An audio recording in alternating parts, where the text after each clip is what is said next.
Cipinang, masih kecil saya sudah dengar, sangar. Menakutkan. 3 lapis orang masuk, dijaga, ada X-ray-nya, diperiksa, handphone tidak bisa masuk. Ternyata di mana-mana, termasuk di sini, overload. Banyaknya penghuninya, padahal susahnya masuk. Masjid, tidak ada penjaganya, buka 24 jam, sepi. Ada apa ini? Karena kalian tergoda oleh setan. Tapi syukur transit di sini. Coba kalau kau sudah langsung transit di kubur. Ayo, kalau kau transit di kubur, tidak ada lagi kesempatan untuk berbuat baik. Maka di sini bukan kalian dihina, Allah sayang kalian sehingga Allah mampirkan kalian di sini. Dengan catatan tobat. Jangan lagi kau hubungi istrimu, kasih masuk di pisang, kasih masuk di pisang. Saya tahu semua akalmu. Kasih masuk sabun, kasih masuk sabun, kasih masuk sabun. Bismillahirrahmanirrahim. Ya ayyuhalladzina amanu taqullaha haqqa tuqatih wa la tamutunna illa wa antum muslimun. Wahai orang-orang yang beriman, bertakwalah kalian kepada Allah dengan sebenar-benarnya takwa, dan janganlah kalian mati kecuali dalam keadaan beragama Islam. Ayat ini Jumat dibacakan khatib. Ayat ini Jumat kita dengar di mimbar. Berarti ayat ini penting. Kalau ada di lapas ini, ada pengumuman dari kalapas yang harus diulang-ulang tiap pekan, pasti pengumuman itu penting. Ayat ini juga diulang-ulang, berarti ayat ini penting dan rasa-rasanya susah diterima akal. Jangan kamu mati, berarti mati kau yang ngatur. Jangan kau mati ya. Berarti mati mau-mau. Padahal mati, mau atau tidak, tiba saatnya pasti mati. Orang kaya, mati. Orang miskin, mati. Raja-raja, mati. Rakyat biasa, mati. Jenderal, mati. Pelan-pelan juga bos. Semua mati. Yang berjadi masalah berarti bukan mati. Yang jadi masalah, bagaimana kamu mati? Insya Allah, kalian tidak akan mati dalam keadaan berzina. Makan obat kuat. Pak. Kena serangan jantung. Mati di atas perut. Mati kafir. Insya Allah, kalian tidak akan mati dalam keadaan korupsi. Dikejar sama polisi. Lari ditembak kakinya, kepalanya dikena. Itu polisi film India, bukan polisi Indonesia. Insya Allah kalian tidak akan mati dalam keadaan ngerampok. Tapi yang bisa membuat kalian mati kafir, hubbi aklil haram, suka senang barang-barang haram. Itulah sebabnya kenapa kalian dipenjara. Karena kalau kau di luar masih sakau. Yang kau ketawa, kau semua itu di sini. Di mana-mana lapas saya dapat. Ini jelas sekali. Mic pun dulu, ganti nih. Itu yang pakai mic, yang pakai kabel saja. Ini biasanya baterainya jelek kalau begini. Nah, saudara-saudara sekalian, kalau kalian di dalam, insya Allah karena Allah sayang sama kalian. Saya kemana-mana ceramah, penghuninya 70-80% kalau lapas narkoba. Di sini juga saya yakin. Hebatnya itu merusak narkoba, betapa banyaknya yang jadi korban. Sudah ada di sini 80%, ada lagi lapas narkotika, khusus narkotika. Makanya Allah sayang kalian semua. Kalau kau di luar masih bisa kau pemakai, Allah sayang kalian, tangkap. Masuk kau di sini supaya kau berhenti itu konsumsi narkoba. Tapi sayang sudah di dalam masih ada juga transaksi. Beleng-beleng. Jangan ketawa, saya serius sini. Bos, saya tadi masuk sini susahnya 3 pintu bos. Yang jaga sipirnya kayak orang tidak makan 3 hari. Susahnya masuk di sini. Ini LP Cipinang masih kecil, saya sudah dengar sangar. Menakutkan. 3 lapis orang masuk, dijaga, ada X-ray-nya, diperiksa, handphone tidak bisa masuk. Ternyata di mana-mana, termasuk di sini, overload. Banyaknya penghuninya, padahal susahnya masuk. Masjid, tidak ada penjaganya, buka 24 jam, sepi. Ada apa ini? Karena kalian tergoda oleh setan. Tapi syukur transit di sini. Coba kalau kau sudah langsung transit di kubur. Ayo, kalau kau transit di kubur, tidak ada lagi kesempatan untuk berbuat baik. Maka di sini bukan kalian dihina, Allah sayang kalian sehingga Allah mampirkan kalian di sini. Dengan catatan tobat. Jangan lagi kau hubungi istrimu, kasih masuk di pisang, kasih masuk di pisang. Saya tahu semua akalmu. Kasih masuk sabun, kasih masuk sabun, kasih masuk sabun. Semua itu gampang-gampang. Hafal saja namanya sipir. Kalau itu gampang, itu bisa diajak kerjasama. Ya. Ada begitu di sini? Ada. Selama masih dunia kau tempati pasti masih ada kejahatan. Kalau sudah tidak ada kejahatan, kau bukan hidup di dunia tapi di sorga. Nah, ibu bapak, saudara-saudara sekalian, saya tanya bapak-bapak, ada yang salat tahajud tadi malam? Pencitraan. Ada. Kau sudah terhasut ini politisi ini.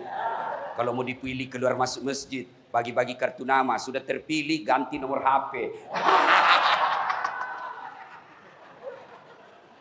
Ada yang puasa Senin Kamis hari ini?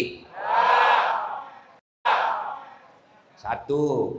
Ada yang tiap tahun haji? Tidak ada. Kalau begitu ada pahala apa yang kau mau bawa ketemu Allah? Sedikit sekali pahalamu. Pak, Bu, adik-adikku, orang masuk surga bukan karena tidak ada pahalanya. Orang masuk surga bukan karena tidak ada dosanya. Orang masuk surga bukan karena tidak ada maksiat yang dilakukan. Tapi kenapa? Ketika ditimbang kebaikannya, timbang keburukannya, ternyata timbang-timbang, naik keburukannya, naik lagi amalnya, naik lagi keburukannya, naik lagi amalnya. Timbang punya timbang. Terakhir, ternyata lebih banyak kebaikannya daripada keburukannya, meskipun selisihnya 0,1%. Maka, kalau Bapak tidak bisa memperbanyak amal dengan bangun masjid, tidak bisa memperbanyak amal dengan tahajud, tidak bisa memperbanyak amal dengan Senin Kamis, ketika kalian kumpul seperti ini, bersalawatlah kepada Rasulullah Muhammad SAW, karena pahalanya jauh lebih banyak daripada jumlah air hujan. Maka saya mau ajak ini salawat bareng-bareng. Bisa? Bisa? Ayo kita kencang-kencang salawat kepada Nabi. Ikuti saya. Yuk. Salatullah. Ayo keras. Ala toha. Salatullah. Ala Yasin. Masya Allah. Nah, sekarang kau diam. Kita dengar ini bos-bos yang petugas-petugas sipir ini. Besar enggak suaranya? Ayo, selawat Pak. Jangan cuma jangan mempermalukan orang-orang merdeka. Kita dengar ini bos-bos. Tenang kau, lihat dia muka-mukanya. Ayo. Ya, mari selawat.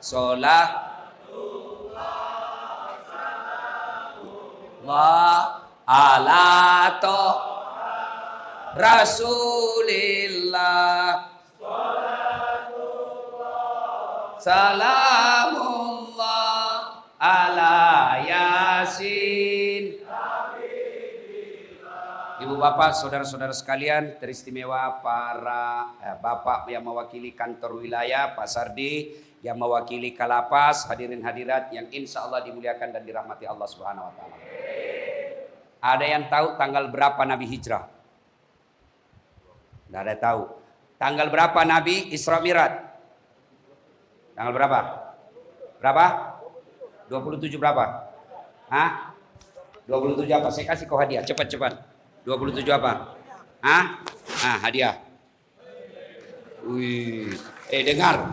Selama kau pegang itu uang, insya Allah kau tidak belanjakan, ada terus duitmu. Percaya itu. Pakai, kalau kau simpan di dompetmu terus, insya Allah selamanya ada duitmu. Asal kau tidak belanjakan. Ya. Nah, 27 Rajab disebut tahun duka cita. Kenapa disebut tahun duka cita?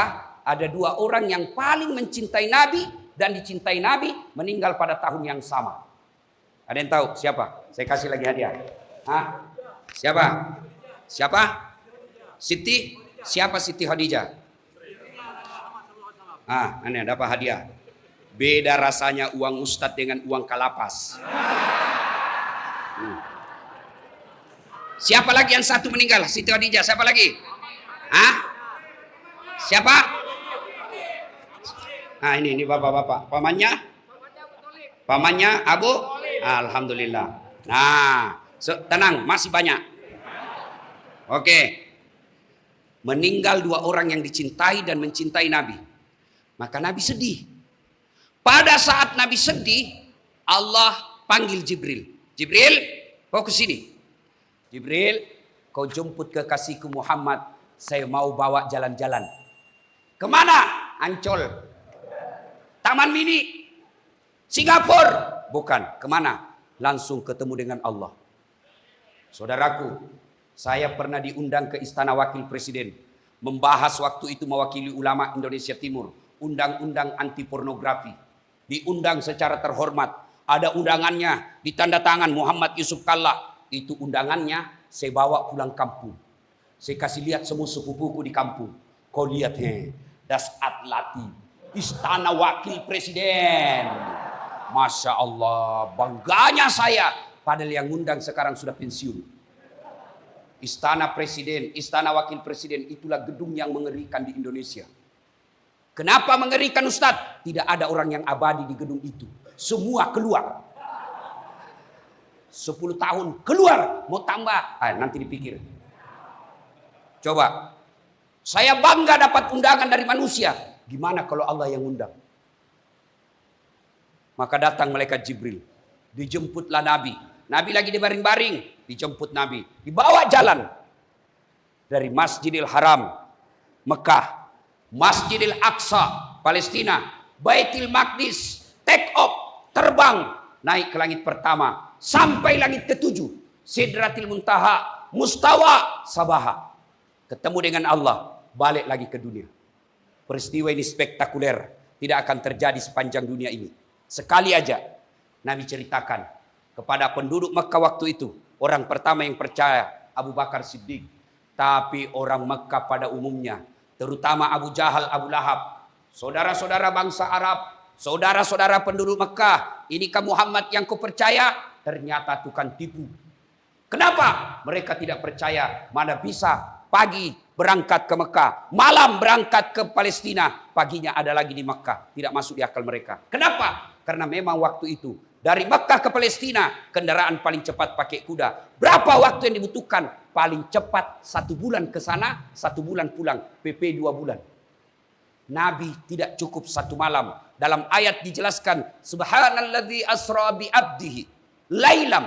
Lailam itu bukan 1 malam, sebagian malam saja. Makanya orang tidak percaya. Bagaimana caranya, bos? Malam kau pergi, pagi ada lagi di sini. Tidak masuk akal. Naik kuda aja 1 bulan belum tentu bisa sampai PP. Mereka lupa sebenarnya bahwa kejadian Isra Mi'raj itu bukan kehendak Nabi, tapi kehendak Allah. Baca yang ayat tadi. Maha suci Allah yang telah memperjalankan hambanya. Apa yang disebut memperjalankan? Berarti Allah yang aktif, Nabi Muhammad berberes. Namanya diundang. Maka semua yang berkaitan dengan perjalanan yang mengundang, yang tanggung. Saya diundang Lapas Cipinang. Siapa yang tanggung transportasi? Lapas. Karena Allah yang undang, Allah yang sediakan pesawatnya. Apa pesawatnya? Burak. Adik-adik tahu itu kecepatannya burak. Dijelaskan dalam hadis. Di mana Nabi melihat ujung penglihatan, di situ sampai. Kalau Nabi melihat Bogor, sampai lagi di Bogor. Nabi melihat lagi Singapura, sampai lagi di Singapura. Begitu cepatnya. Tapi mereka tidak percaya. Kenapa? Waktu itu kendaraan paling cepat kuda. 1 bulan. Ternyata mereka lupa. Sebenarnya ada kejadian yang tidak masuk akal tapi terjadi. Contoh, 2 Jumat yang lalu, saya diundang ceramah ke Batu Licin, Tanah Bumbu, Kalimantan Selatan. Saya dijemput pakai pesawat, terbang jam 9, sampai jam 10. Khotbah Jumat jam 12, selesai jam 1. Setengah 2 makan siang, jam 2 lewat, balik ke Makassar. Belum jam 4, sudah tiba saya di rumahku. Saya gantung bajuku, saya buka. Saya gantung. Ternyata ada semut ikut di kantongku. Tahu semut? Tahu? Semut di kantong, tanpa sepengetahuan saya ikut rupanya. Begitu saya gantung baju, keluar ini semut.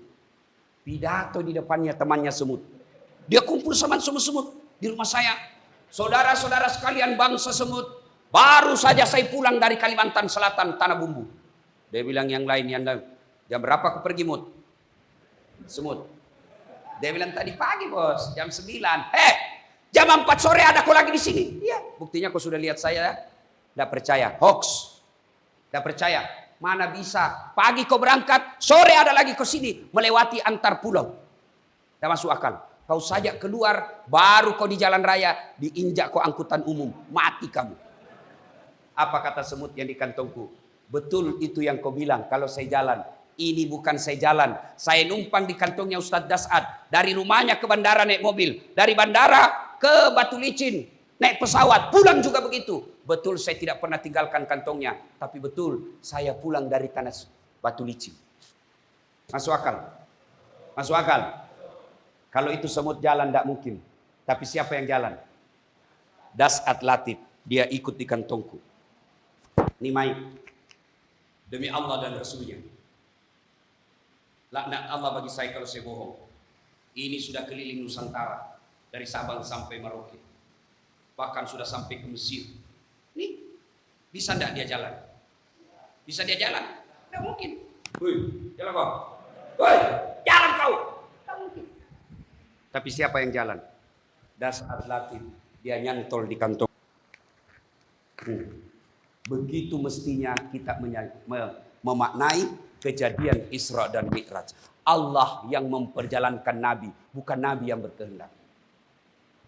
Nah, ketika Nabi berduka, diperjalankan dari Masjidil Haram ke Masjidil Aqsa. Nah, bertanya mahasiswa saya yang cerdas, Ustadz, untuk apa sih Nabi diperjalankan ke Palestina? Kan Nabi mau naik ke langit. Ngapain lagi ke Palestina? Dari Mekah orang bisa langsung ke langit. Ngapain ke Palestina? Boros-boros anggaran. Iya kan? Seperti pejabat Indonesia. Ada SPJ-nya, tidak ada perjalanannya. Iya toh? Itu pejabat yang begitu tidak usah kau maki-maki. Kita akan ketemu nanti di akhirat. Begitu dia masuk di akhirat disuruh jalan-jalan ke neraka. Jalan kau masuk ke neraka. Dulu kau hobi sekali jalan-jalan. Sekarang kau jalan masuk neraka. Tenang aja bos. Kalau ada pejabat kau lihat curang, tidak usah marah-marah. Tunggu aja, pasti kita ketemu di akhirat nanti. Kalau kau mau protes dia, kau masuk anggota DPR. Bikin undang-undang yang memperbaiki negaramu. Bukan dengan ribut kiri kanan, memaki kiri kanan. Bukan. Saya bilang sama anak mahasiswa saya. Kalau kau senang, kau tidak senang dengan pejabat sekarang, tidak usah kau tutup jalan. Macet. Kasihan orang miskin yang lagi jual ikan. Gimana caranya? Kau masuk anggota DPR.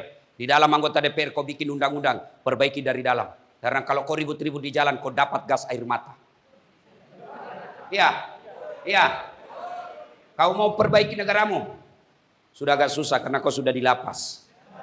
Tapi jangan putus asa. Kau punya anak. Sampaikan ke anakmu. Jangan contoh bapakmu nak. Ini contoh yang gagal.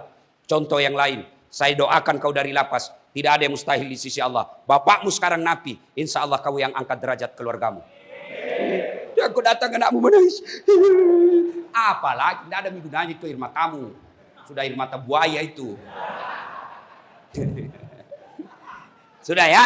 Nah, Nabi kemudian diperjalankan. Untuk apa? Allah jawab pertanyaan mahasiswa itu.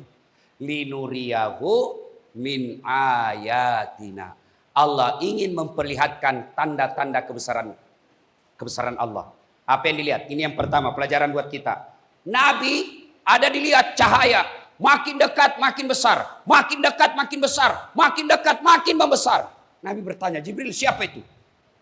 Itu setan yang ingin menggagalkan misimu. Itu setan yang ingin membatalkan dakwamu. Nah, pelajaran pertama. Ternyata setiap kita mau melakukan kebaikan, iblis pasti berupaya menggagalkan. Anda di sini. Hayya 'alas shalah. Tergerak hati. Oh, iblis goda kau itu. Soalin. Udah usah. Kau salat apa? Kau sudah jadi narapidana. Ngapain kau salat lagi? Ada juga kalau iblis yang tidak nampak masih bisa kau tepis.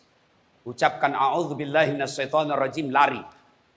Tapi setan dalam bentuk sekamar, itu yang susah kau usir. Salat, soalim aja kau. Sudahlah, nanti kau lewati surga. Nah, ingat. Jadi setiap mau melakukan kebaikan, pasti ada makhluk yang akan menggagalkan. Dan itu setan. Termasuk begini. Dengar-dengar ceramah ini, ada setan di tengah-tengah kita. Cuma tidak nampak. Kenapa tidak nampak? Karena kalau nampak lari kau semua. Apa setan yang ada di tengah-tengah kita ini? Itu teman. Diajaknya kita lagi dengar ceramah. Itu setan itu. Cuma bentuknya manusia. Nah, sudah. Nabi lalu sampai ke Palestina. Naik. Menuju Baitul Maqdis. Ringkas waktu. Karena waktu terbatas. Kita ringkas cerita. Sampailah Nabi di Baitul Maqdis. Langit pertama sampai seterusnya. Langit ketujuh. Dari langit ketujuh menuju ke Sidratil Muntaha. Mustawa, Sabaha. Lalu Jibril berkata, Muhammad, saya tidak bisa masuk ini. Hanya engkau yang diizinkan Allah masuk. Lalu kedengaran begitu Nabi masuk ruangan itu. Kedengaran suara dari aras Allah. Assalamu alayka ayyuhan nabiyyu wa rahmatullahi wa barakatuh. Lalu Allah menjawabnya itu. Lalu Nabi menjawabnya. Assalamu alayna wa ala ibadillahi salihin. Ashhadu Allah ilaha illallah. Nabi menjawabnya. Wa ashhadu anna. Allah menjawabnya. Wa ashhadu annaka ya Muhammad wa Rasulillah. Selesai. Terjadi dialog. Pelajaran pertama. Isra Mi'raj. Yang real. Yang konkret. Tidak usah ingat ceritanya. Tidak usah ingat kisahnya. Amalkan saja. Apa? Ketika kalian tahayat. Itu terjadi dialog antara Allah dengan hambanya. Tahu dialog?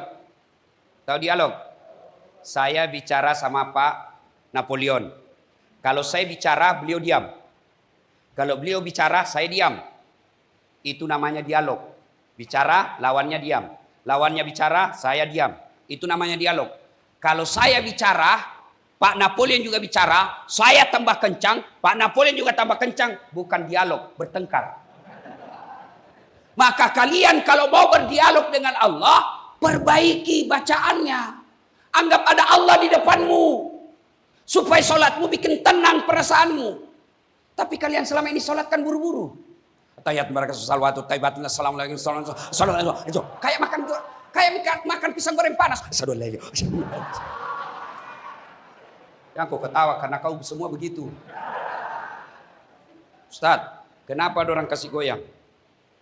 Tahiyat mau kasih goyang, ada pendapat ulama membolehkan.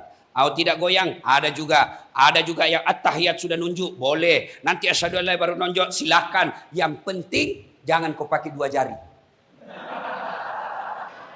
Ada juga cerita wallahu alam benar atau tidak. Dia lagi tahayat. Tiba-tiba kan mesti tua ditempati sholat. Tiba-tiba cicak buang air. Kena beolnya cicak. Pas kena telunjuknya. Apa dia bilang? Dia lihat cicak. Kok kira tidak ada serep?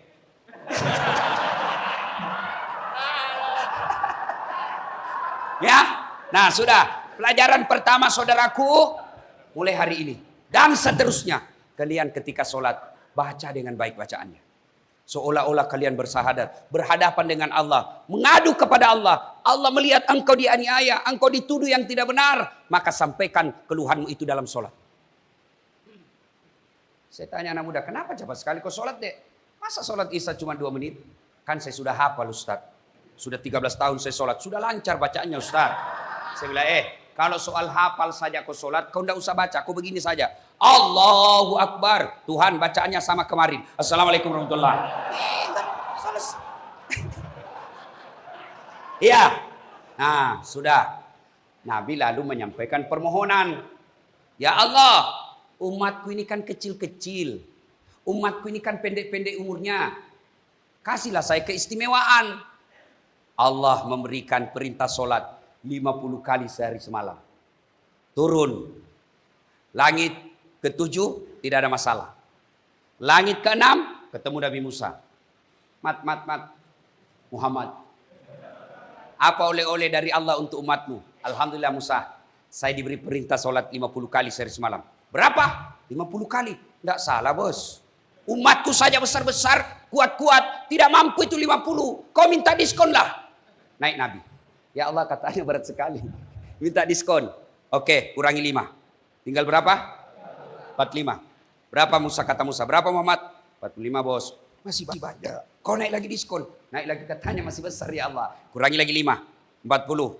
Masih banyak. Kurangi lagi 5. Mondar mandir. Setiap kali naik dikurangi 5. Terakhir tinggal 5.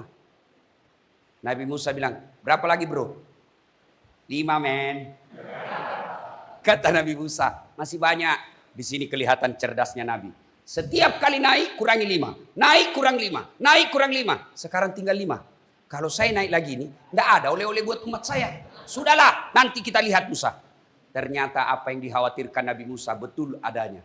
Sekarang saja yang tinggal 5, masih ada kalian yang hari Jumat saja.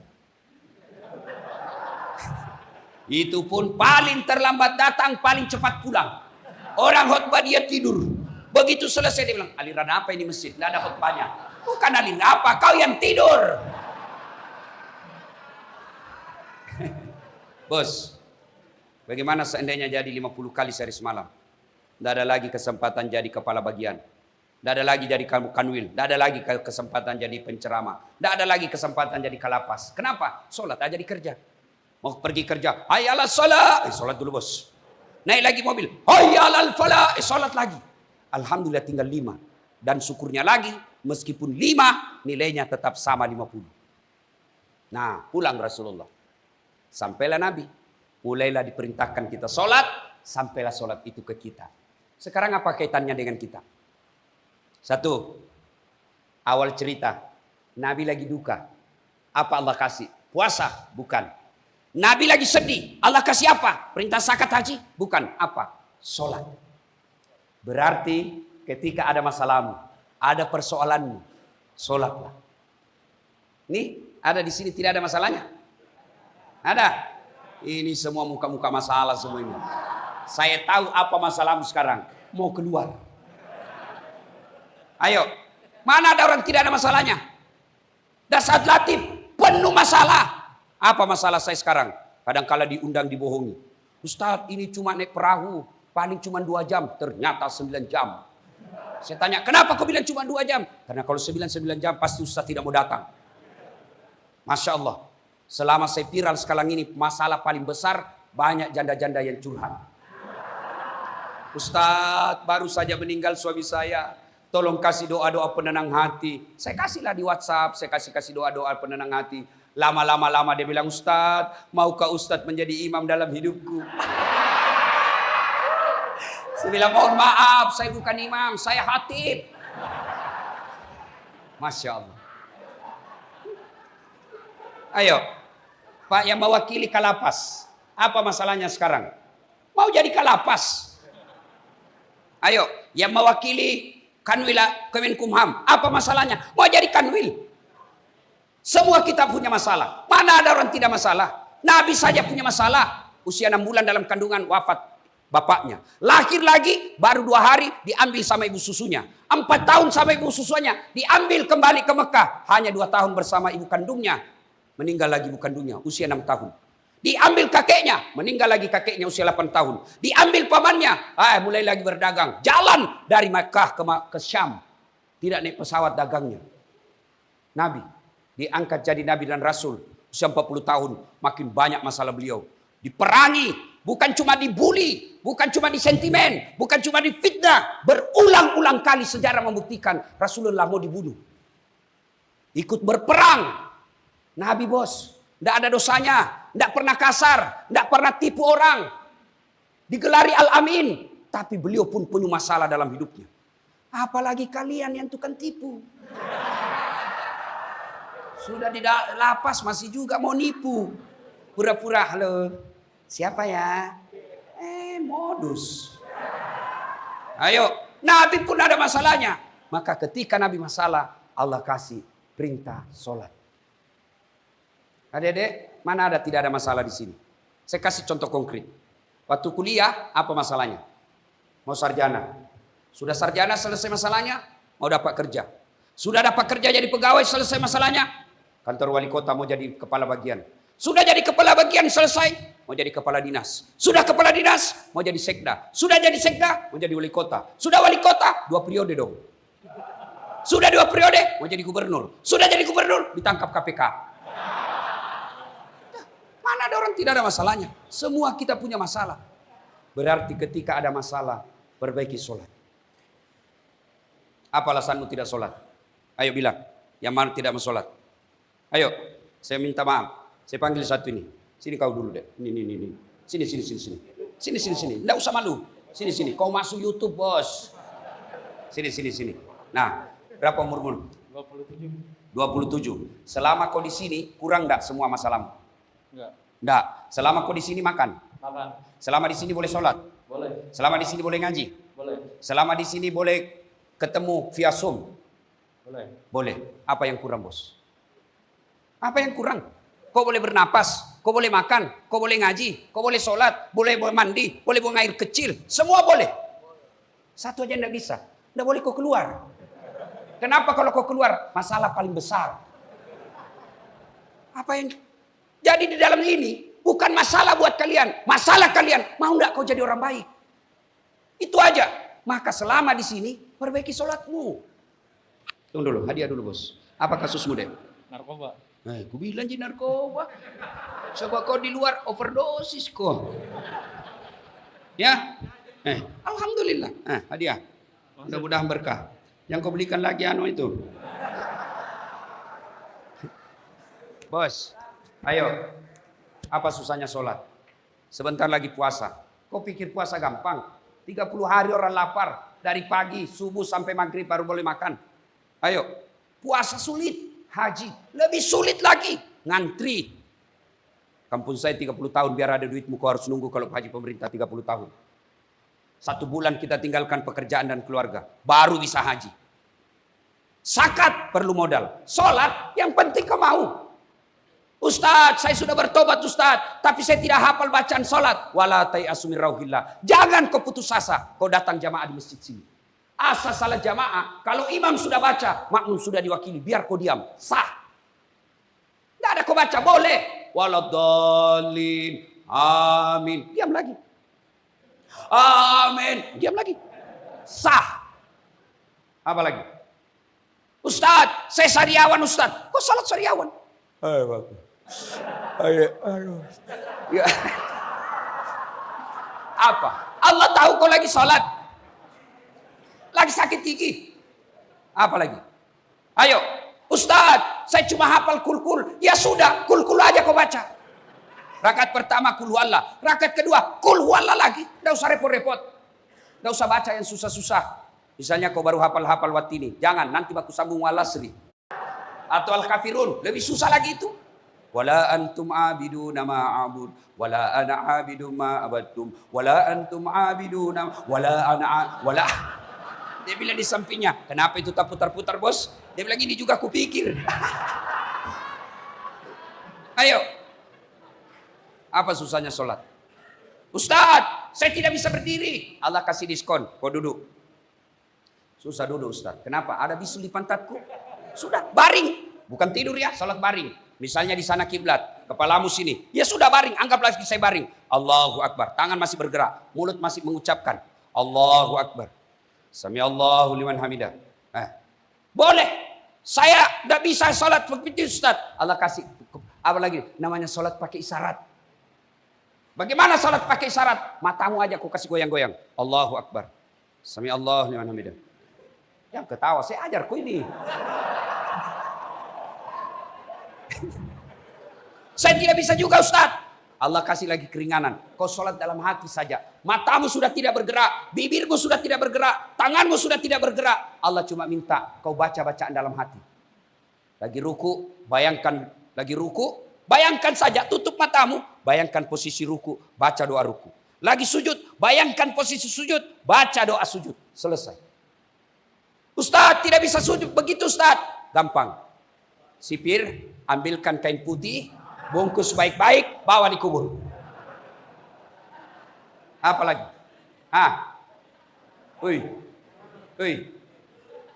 Saya tanya, ada pegawai tugas ke Papua, ternyata tidak nyaman di Papua. Ada pilihan? Ada. Pensiun. Selesai, balik lagi saya. Saya pergi kerja di Malaysia, ternyata di Malaysia tidak nyaman. Ada pilihan? Ada. Pulang kampung lagi. Orang Jawa merantau ke Sulawesi, di Sulawesi tidak nyaman. Ada pilihan. Apa? Mulai. Mangan orang mangan, yang penting mangan. Toh, selesai. Pilkada, pilpres yang kita dukung ternyata kalah, masih ada pilihan. Tunggu sampai rezim berganti. Kau menderita di dunia masih ada pilihan. Tapi begitu kau masuk kubur, ada pilihan. Senang tidak senang, tinggal kau di situ. Gak boleh lagi kau keluar. Tidak enak di kubur, dia keluar dulu. Begitu kau keluar, lari semua orang di rumahmu. Dan ketika kalian masuk kubur, yang pertama Allah periksa bukan hajimu. Yang pertama Allah periksa bukan salat zakatmu. Yang pertama Allah periksa bukan pembangunan masjidmu. Apa? Salat. Begitu pengantar sudah kembali dijelaskan dalam hadis. Datanglah malaikat mungkar nakir. Kalau baik salatmu bos, tenang. Allah tidak lihat kau bekas lapi. Allah tidak lihat kau bekas narkoba. Tapi kalau beres salatmu, dia usah cemas. Salat yang jaga kau di kubur. Begitu datang malaikat, tanya, "Marabuka, siapa Tuhanmu?" Salat berkata, "Tenang bos, kau mundur. Saya jaga kau. Selama kau hidup, saya rajin jaga saya. Sekarang giliranku, saya tugas jaga kamu." Malaikat pulang lagi, "Marabuka, siapa Tuhanmu?" Salat menjawab, "Allahu Akbar." Mantap. Barusan saya dapat ini. Ditanya lagi, "Man nabiuka, siapa nabimu?" Dia jawab lagi salat kita, "Asyhadu an la ilaha illallah wa asyhadu anna Muhammadar Rasulullah." Malaikat mungkar tambah geling kepala. Tambah jago. Anak Cipinang ini. Akhirnya mungkar, dia bilang, "Kir. Nakir. Kau maju nakir, kau yang lanjutkan pertanyaan." Dia bilang, "Nakir, sedangkan kau mundur, apalagi saya."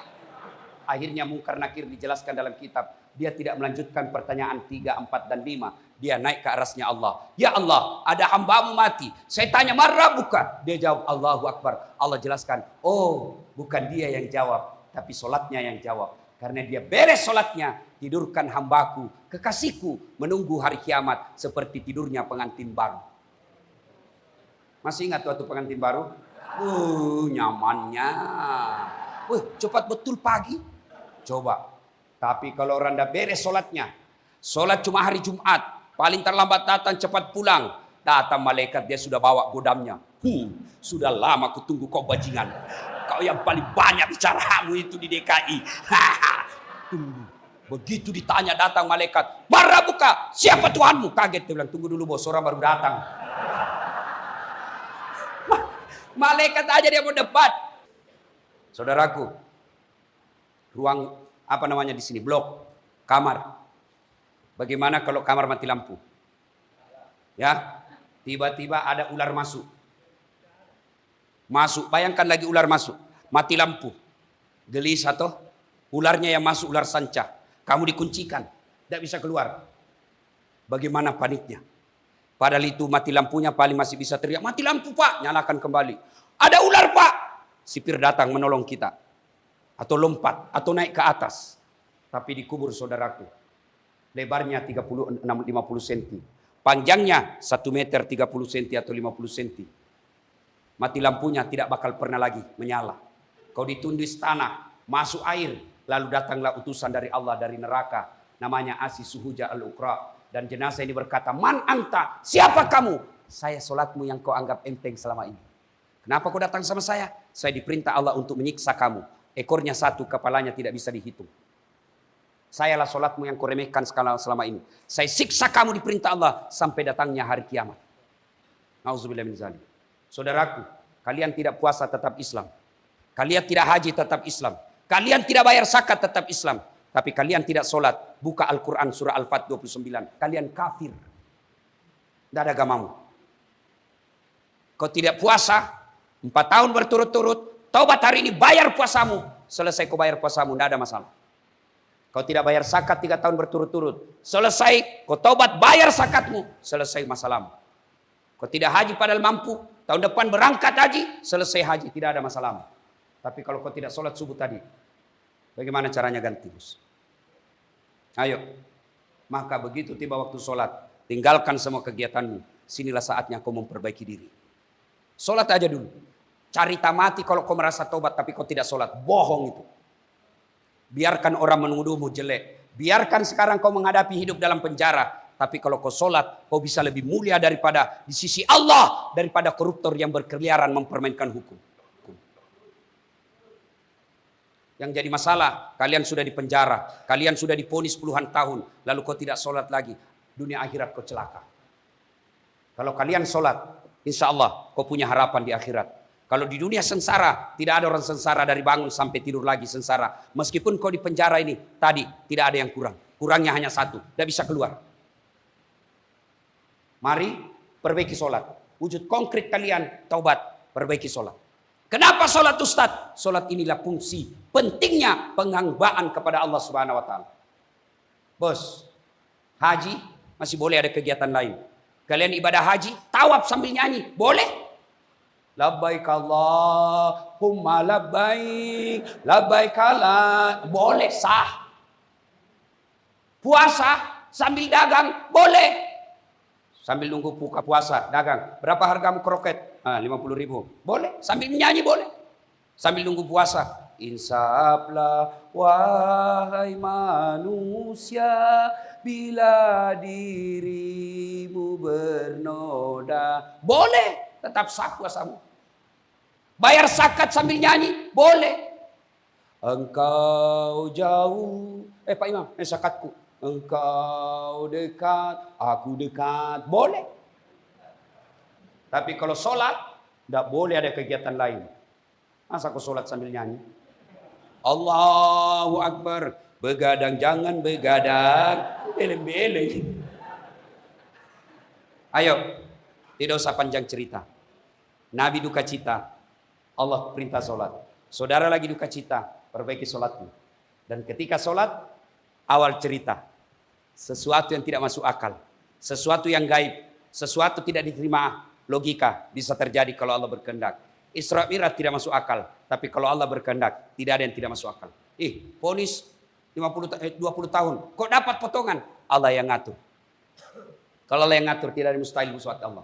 Saudaraku, bisa tidak perempuan hamil tidak pernah disentuh laki-laki? Bisa? Tidak mungkin menurut ilmu kedokteran. Tapi kalau Allah yang mau, Siti Maryam, wanita suci, tidak pernah disentuh laki-laki, melahirkan Isa alaihissalam. Cuma sekarang banyak perempuan mau saingan Siti Maryam. Tidak ada suaminya melahirkan dong. Ternyata usut punya usut, pelakunya ada di sini.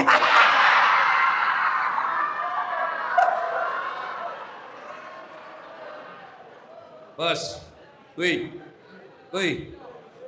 manusia dibakar hidup-hidup. Bisa hidup? Dibakar dalam api yang sangat besar. Bisa hidup? Tidak mungkin menurut ilmu biologi. Tapi kalau Allah yang berkehendak, Nabi Ibrahim dibakar dalam api yang sangat besar, keluar justru kedinginan. Kalau Allah mau, tidak ada yang mustahil. Bisa hidup tidak manusia dalam perut ikan? Bisa? Tidak mungkin. Kalau saya, ikan masuk dalam perutku. Tapi kalau Allah yang berkehendak, Yunus alaihissalam 40 hari dalam perut ikan keluar dengan selamat. Kecil buat Allah bebaskan kalian, kecil. Bagaimana caranya Ustaz? Jangan kau pikir caranya, biar Allah yang ngatur caranya. Kalau kau yang pikir caranya, pusing kamu. Gimana caranya? Dekati Allah. Kalau di sini cara dekati Allah, perbaiki sholat. Kalau masih hidup orang tuamu, muliakan. Setiap kau telepon, setiap dia datang, kau berikan berita gembira. Mak, jangan cemas, mak. Di sini saya semakin baik sholat. Di sini saya puasa Senin Kamis. Di sini saya pandai ngaji. Jangan kau cerita jelek-jelek di kuping ibumu supaya dia tenang. Yang kedua, kau masuk di sini, tingkatkan kesabaran. Semakin kau sabar, semakin enak perasaanmu. Semakin kau berontak, semakin tidak bisa tenang kamu. Innallaha mas-sabirin. Allah bersama orang-orang yang bersabar. Ibu bapak, saudara-saudara sekalian, rasanya ingin berlama-lama, tapi waktu jualah yang membatasi kita. Saya doakan kepada Allah Subhanahu wa taala, semoga kalian semua diberikan ketenangan jiwa di tempat ini. Diberikan ketingkatan iman di tempat ini, dan keluarga yang di luar diberikan kesabaran dalam menghadapi hidup. Demikian, lebih dan kurangnya mohon dimaafkan. Fastabiqul khairat. Assalamualaikum warahmatullahi wabarakatuh.